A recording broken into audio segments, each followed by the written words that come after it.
Have you ever wondered what truly separates a good intimate connection from an absolutely unforgettable one? It's not just about technique or physical skill. In fact, the most powerful tool you possess is one you carry with you everywhere, and you don't even need to touch anyone to use it. It's your voice. The words you choose and how you say them can build a level of trust, desire, and electric arousal that transforms the entire experience. Today, we're going on a deep dive into the art of intimate communication. We'll explore the psychology behind why certain words are so effective, and we'll build a practical, step-by-step toolkit you can use to create a deeper, more satisfying connection with your partner. This isn't about memorizing cheesy pickup lines or performing. This is about learning a new language of genuine appreciation and desire, a language that speaks directly to the nervous system and makes your partner feel truly seen, wanted, and safe to let go. Let's start by understanding the core principle, the foundation upon which everything else is built. For the vast majority of people, but particularly for women, the single greatest catalyst for arousal isn't a specific touch, it's a specific feeling. The feeling of being genuinely, powerfully desired. Think about that for a moment. It's a profound shift from being attractive in a general sense to having a specific, tangible impact on your partner. It's the difference between a beautiful painting on a wall and a painting that the viewer can't take their eyes off of, that moves them, that changes their mood. When someone feels desired, it bypasses the thinking brain and speaks directly to the emotional and primal centers. It quiets insecurities. It builds confidence. It gives permission to fully lean into the experience. Now, why is vocalizing this desire so much more powerful than just thinking it? Because your voice carries a symphony of nonverbal information. It carries your breath, which signals whether you're nervous or calm. It carries your tone, which communicates sincerity or hesitation. It carries pace and rhythm. A slow, deliberate statement, spoken on a calm exhale, is read by the nervous system as confidence and certainty. And in an intimate context, confidence is deeply, deeply attractive. So many people, and I'm talking especially to the men listening, stay quiet. They rely on their hands, their bodies, hoping their actions will speak for themselves. And while touch is vital, it's only one instrument in the orchestra. Your voice is the conductor. It guides the rhythm, it builds the crescendo, and it ensures every part is working in harmony. Staying silent often isn't seen as being strong and silent. It can be perceived as ambivalence, or a lack of engagement. And nothing cools arousal faster than uncertainty. Have you ever been in a situation where you felt your partner was just going through the motions? Where you weren't sure if they were truly present with you? That's the feeling we want to actively prevent. By using your voice, you are broadcasting your presence, your attention, and your desire in the clearest possible way. Now that we understand the why, let's get into the how. We're going to break down several categories of phrases, starting with the simplest and most foundational. The language of specific appreciation. Generic compliments are nice, but they don't have the same penetrating power as specific, targeted appreciation. Saying you're beautiful is lovely, but it can feel broad. Saying, I love the curve of your back right here, while you're tracing it with your finger, that is undeniable. It's rooted in the present moment. It's proof that you are paying attention, that you are noticing her. This is so powerful because so many people carry quiet insecurities about their bodies. By appreciating a specific, perhaps unexpected part, the slope of a shoulder, the softness of the skin on the inside of an arm, the strength in their hands, you are telling them that every part of them is worthy of admiration. You are dismantling insecurity, piece by piece, with your words. Let's build a real-life example. Imagine you're just beginning to be intimate. The lights are low. Instead of staying in your head, you take a breath, and you notice something. You notice the way the light is catching her hair. So you say softly, the way the light is hitting your hair right now is stunning. Or, as you're touching her, you feel the warmth of her skin. You say, your skin is so warm. I can feel it right through my hands. See the difference? You're not performing. You're narrating your genuine experience. This makes your words authentic and impossible to dismiss. What's one part of your partner's body or presence that you've always appreciated but maybe haven't voiced? Could you find a way to put that into words this week? Let me know in the comments what you discover when you try this. Let's move from appreciation to feedback and affirmation. This is the language you use during intimacy to build confidence and guide the experience for both of you. One of the most potent words in this category is a simple, well-timed yes. Yes. Yes, just like that. Yes, stay right there. This word is a powerful form of positive reinforcement. It tells your partner, clearly and unmistakably, that what they are doing is working, that it's driving you wild. Everyone wants to be a good lover, and this kind of clear, affirmative feedback removes the guesswork. It transforms uncertainty into confidence, and confidence is the engine of passionate, uninhibited sex. Think of it like a dance. If you're leading and your partner has no idea if they're following correctly, they'll become hesitant, stiff. But if you give a slight, reassuring squeeze or a nod, they relax into the movement. Your yes is that reassuring squeeze. It says, "We are in sync. What you're doing is perfect. Keep going." Another powerful phrase in this category is the observation of her arousal. This one can feel a bit bold, but it's incredibly effective. A quiet, confident observation like, "You are so wet for me right now," whispered in her ear, does two profound things. First, it gives her permission to fully feel and acknowledge her own physical arousal, which she might not even be fully conscious of in the moment. Second, it creates a powerful feedback loop. Hearing her arousal acknowledged and appreciated often amplifies the feeling itself. It's a virtuous cycle of pleasure. The key with all this feedback is timing and delivery. It's not a shout of triumph. It's a quiet, intimate discovery that you're sharing. It's spoken slowly, on an exhale, as if you're telling her a secret that only the two of you share.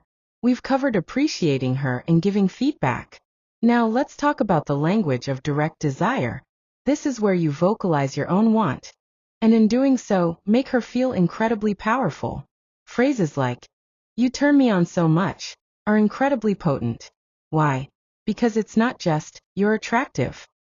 It's, "You are having this specific physical effect on me." It places agency in her hands. It tells her that her very existence, her movements, her scent, is an active force that is captivating you. That sense of power and impact is intoxicating. Another powerful statement of desire is, "I want to watch you come." This is gasoline on the fire of her arousal. Why? Because it explicitly states that your desire is focused on her pleasure. It's not just about your own gratification. It communicates that her climax is a beautiful, desired spectacle for you. It's an invitation to let go completely, with the reassurance that you are fully present and invested in that moment. This phrase should be used when you've settled into a rhythm that you know works for her. It's not an opening line, it's a crescendo. You pair these words with unwavering attention to her body, her cues, her breathing.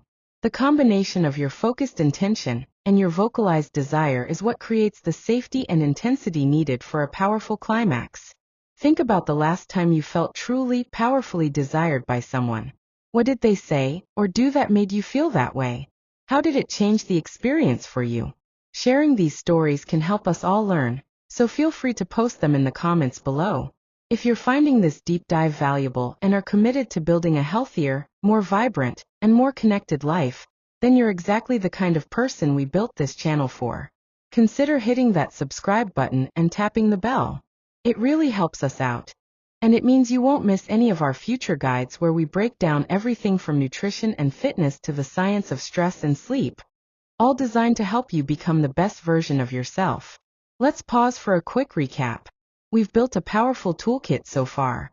First, we learned the language of specific appreciation to make her feel seen and admired. Then we added the language of feedback and affirmation, like a well-timed yes, to build confidence and guide the experience. And finally, we explored the language of direct desire, phrases that communicate your own arousal and focus on her pleasure, making her feel powerful and wanted. Now, how do we weave all of this together into a seamless, natural conversation? The secret is in the delivery. You can have the best words in the world, but if you deliver them like you're reading from a script, the magic is lost. The first rule of delivery is to match your words to your breath. Before you speak, take a calm, quiet breath. Speak as you exhale slowly. This naturally lowers the pitch of your voice and slows your cadence. A lower, slower voice is perceived by the nervous system as confident, calm, and safe. It's the opposite of anxiety and rush. The second rule is to anchor your words to sensation. Don't just say things at random. Say what you are genuinely feeling, seeing, or hearing in that moment. If you feel her skin getting warmer, you can say, "Your skin is so hot." If you hear her breathing change, you can say, "I love the sound of your breathing." This keeps you out of your head and firmly rooted in the present moment with her. It makes you a genuine partner in the experience, not a performer. The third rule is perhaps the most important. Slow down. Rushing your words sounds anxious, and anxiety is not congruent with intimacy. Speak as if you have all the time in the world, as if you're pouring a rich, thick liquid. Let there be pauses. Let the silence between your words do some of the work. A slow, deliberate sentence, followed by a gentle touch, is far more powerful than a rapid-fire monologue. And finally, speak less than you think you should. This isn't a narration of every single event. This is about placing strategic, powerful phrases that act as signposts along the journey. A dozen perfectly delivered words will land with far more impact than 100 rushed, scattered ones. Think of your voice as a rhythm instrument that complements the rhythm of your hands and bodies. I know this can feel awkward at first. If you weren't raised to talk this way, it can feel foreign, even embarrassing. That's completely normal.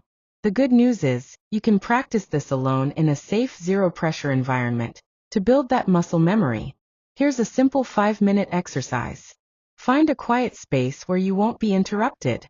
Turn off your phone. Sit or stand comfortably and close your eyes. Take a few deep, slow breaths to calm your nervous system. Now, picture an intimate scenario in your mind. It can be a memory or something you imagine. Now, choose one of the phrases we've discussed. Let's start with, "You turn me on so much."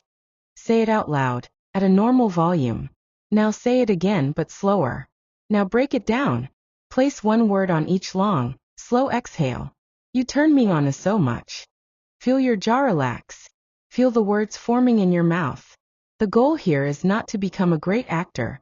The goal is to teach your body and your voice that these words can come out of you in a calm, confident way. If you can't say it comfortably alone, you won't be able to say it with a partner. Do this with 2 or 3 different phrases for just 5 minutes a day. Within a week, you'll notice a dramatic drop in the feeling of awkwardness. As we bring this all together, let's talk about the arc of an evening. How do you apply this from start to finish? In the beginning, during kissing and initial touch, focus on appreciation. 1 or 2 specific, genuine observations. "I love the feel of your skin." Or, "You smell incredible." As things progress and arousal begins to build, switch to feedback and affirmation. This is where your yes and your observations of her arousal come in. "Yes, just like that." Or a quiet, "You are so wet, it's driving me crazy." As you're moving towards greater intimacy, introduce the language of direct desire. "I want you right now." Or as you're helping her undress, a warm, confident, "Let me take this off of you." This isn't a command. It's an expression of eager anticipation. During the peak of intimacy, keep your language minimal and rhythmic. Let your body do most of the talking, with short, affirming bursts. Yes. Don't stop. Right there. And finally, after the fact, don't just roll over. This is a crucial moment for connection. Place one sentence of gratitude or appreciation. "I loved watching you let go." Or, "That was incredible." This single sentence acts as a seal on the experience. It tells her that the entire journey was important to you, not just the destination. It fosters emotional safety and makes her excited for the next time. A quick but important note on consent and respect. Your words should always be an invitation, not a demand. If a phrase doesn't land as you hoped, or if there's a giggle, don't get defensive. Smile, be human, and keep going. Always be mindful of your partner's comfort. The goal is to build a bridge of intimacy, not to perform a perfect script. If this guide has given you a new perspective on intimacy and connection, then you're going to love what we build together here on The Healthy Body. My name is Dr. Alex, and my mission is to give you practical, science-backed tools to enhance every aspect of your well-being, from your physical health and vitality to the quality of your relationships. We do the research so you can get straight to what works. If that sounds good to you, please subscribe to the channel and join our growing community. I am so grateful you spent this time with me today.